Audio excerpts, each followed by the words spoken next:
This film is an absurdist dark comedy with magical realism and science fiction, inspired by the world of telemarketing.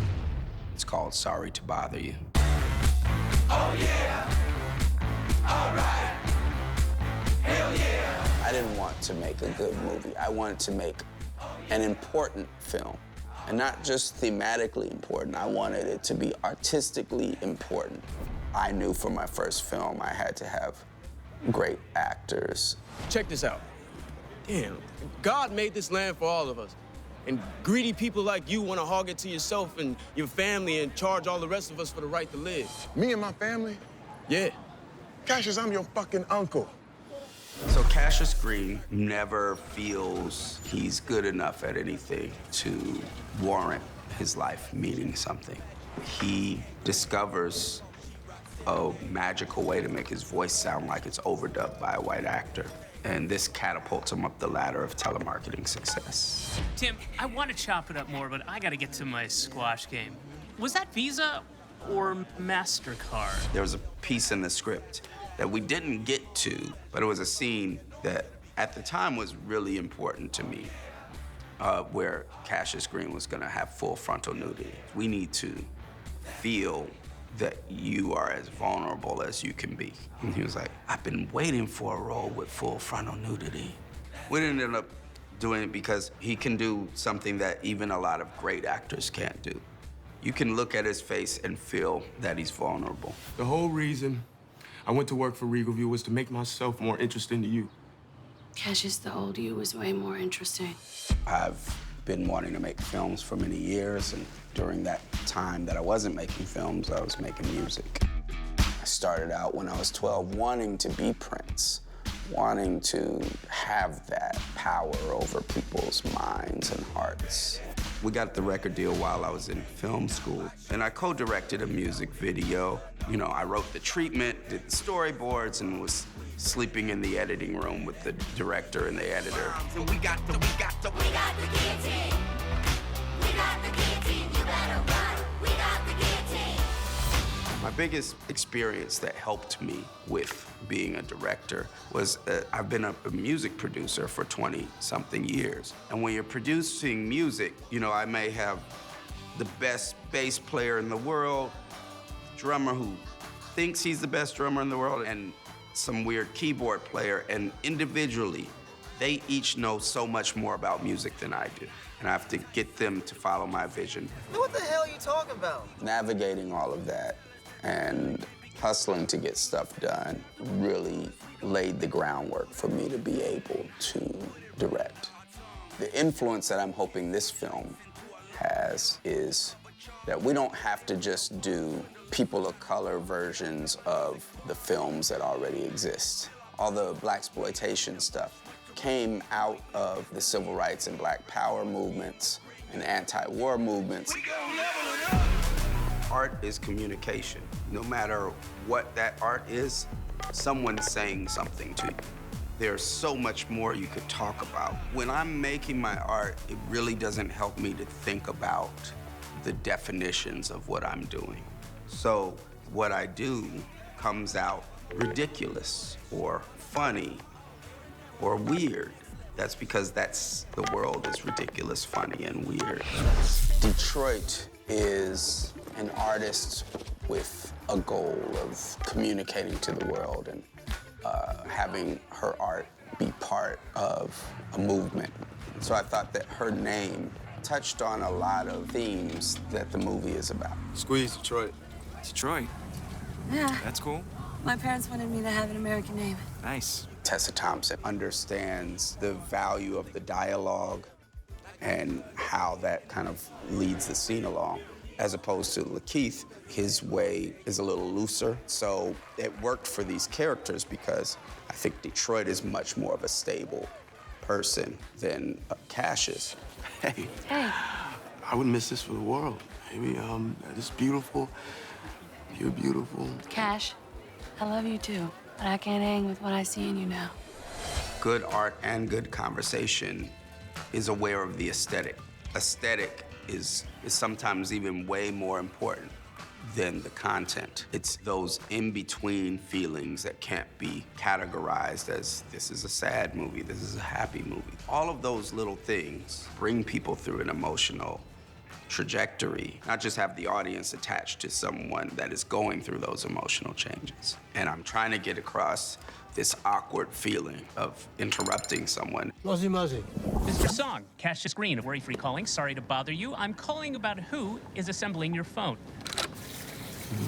The idea was for the film to feel like there was a beautiful clutter. Nice hearing. Most of the stuff that I come up with, including that, was just trying to solve a problem. Like, how do I get across someone's vibe? How do I put that in the script without having them say it? There are certain novelists that come in with all of these juicy details, from names to the way things are described. Then there's like Paul Schrader with the movie Mishima. This guy is drawn to this golden pavilion. I wanted to create a moment like that with the elevator.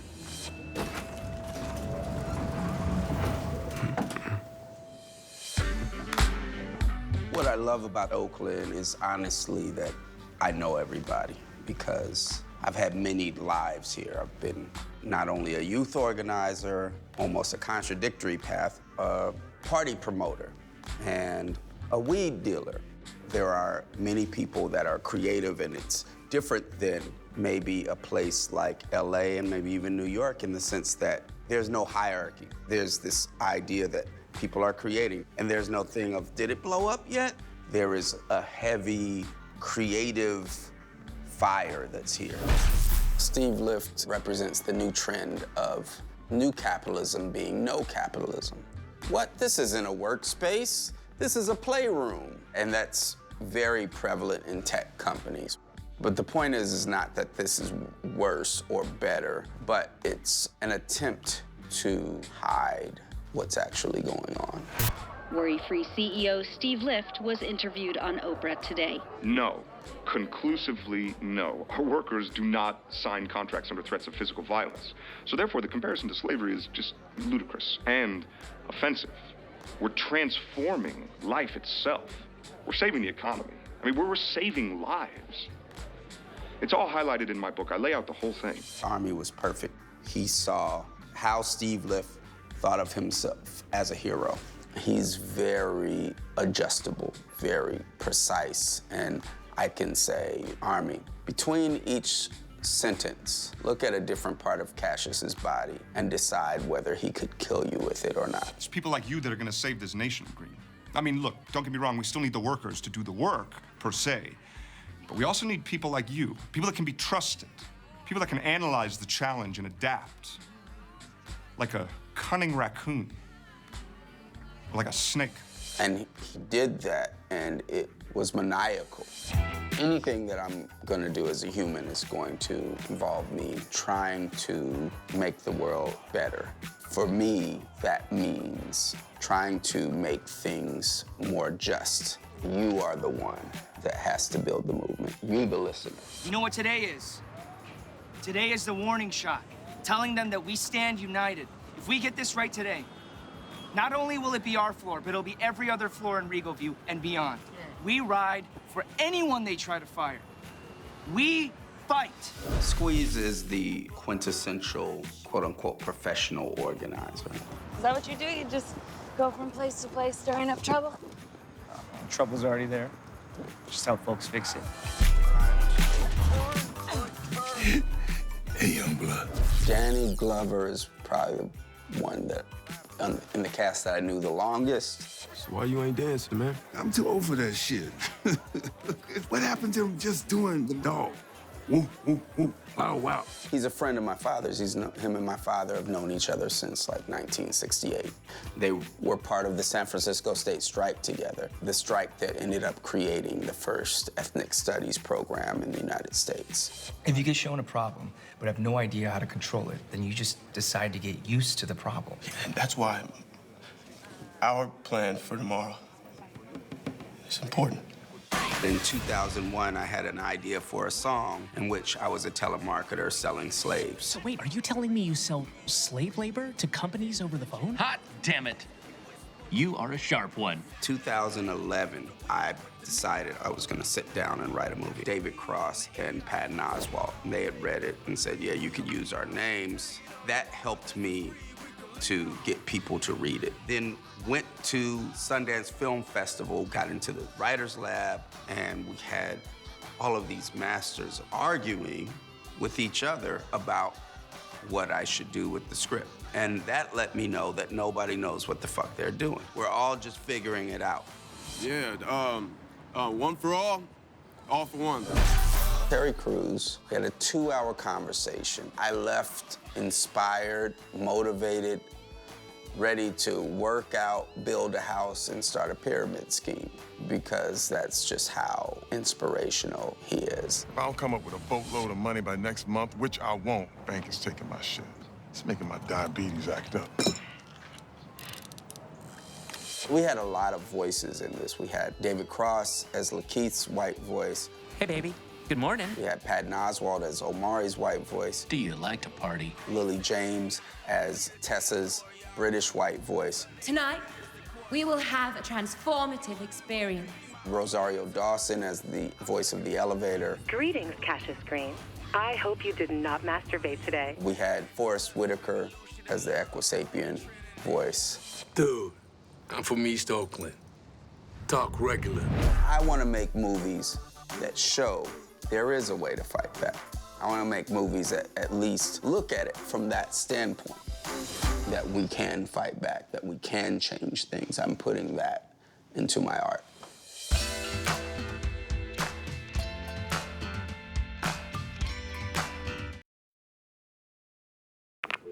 Let me give you a tip. You want to make some money here? Use your white voice. My white voice? I'm not talking about Will Smith's wife, like this young blood. Hey, Mr. Kramer. This is Langston from Regal View. Finding my white voice. Well, you know, it was a difficult process. You know, I have a very, very, you know, street urban accent. If you could put a Brooks Brothers jacket and a pair of Dockers on a voice, well, that's what we got. How much white is too white for this voice? I would say if you're pronouncing the letter H in the word white, you've gone too white. White voice at all times, here. I almost forgot.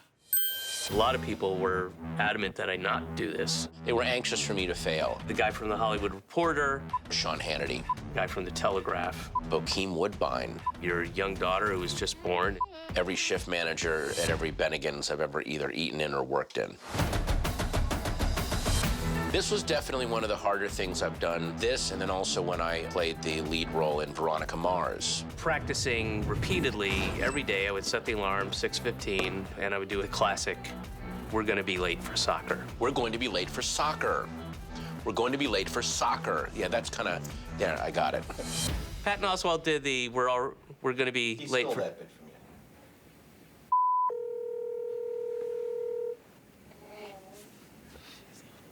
It's a 3-hour time difference. I'm in New York, he's in LA. He's probably still masturbating. A lot of people talk about a cultural appropriation. I had to culturally disappropriate. They've already given me a number of awards that aren't necessarily associated with this kind of thing. I've gotten a Peabody, a Booker Award, Caldecott, you know, which is an award for illustrating children's books. Come time for the White Voice Oscars, I think a lot of people are gonna be eating some crow. Some for the homies and some for me!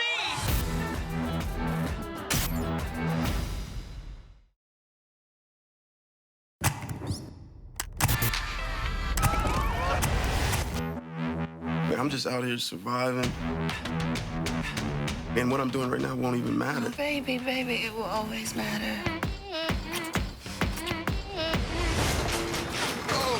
Thought you said you fixed that. Get a room! I got a room, mother...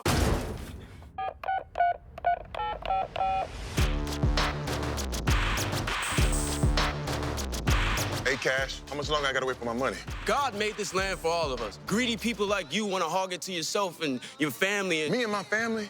Yeah. Cassius, I'm your f***ing uncle. I just really need a job. 40 on 2. This is telemarketing. Stick to the script. Hey, hello. Mr. Davison, Cassius Green here. Sorry to bother. Let me give you a tip. You want to make some money here? Use your white voice. My white voice? I'm not talking about Will Smith's wife, like this young blood. Hey, Mr. Kramer, this is Langston from Regal View. As always, we'll be getting that out to you right away. You're doing so good with the voice thing. Holla, holla, holla, holla, holla. Oh, yeah. All right. Hell yeah. You're going upstairs, power caller. They even have their own elevator. Welcome, Power Caller. I hope you did not masturbate today. We need you sharp and ready to go. I'm full trolley, they ain't murky yet. Gon' hit you, poppin' like Percocet. Got picked up, banger ain't surface yet. Two-stepping like the boss, this person check. I got promoted. I'm a power caller. What do they sell? They're not selling it, but we selling. No, there's no amount of money that make me do that. Here's the starting salary. Well, man, I'm gonna have to get me some new suits. And whatever I wear, know I'm here to be clear. It is morally emaciated. I can't ride with you. I'm doing something I'm really good at. Cash, I'm gonna make you a proposal. I can see that you want to say no, but I wouldn't do that before you see what I'm offering you. Cash, you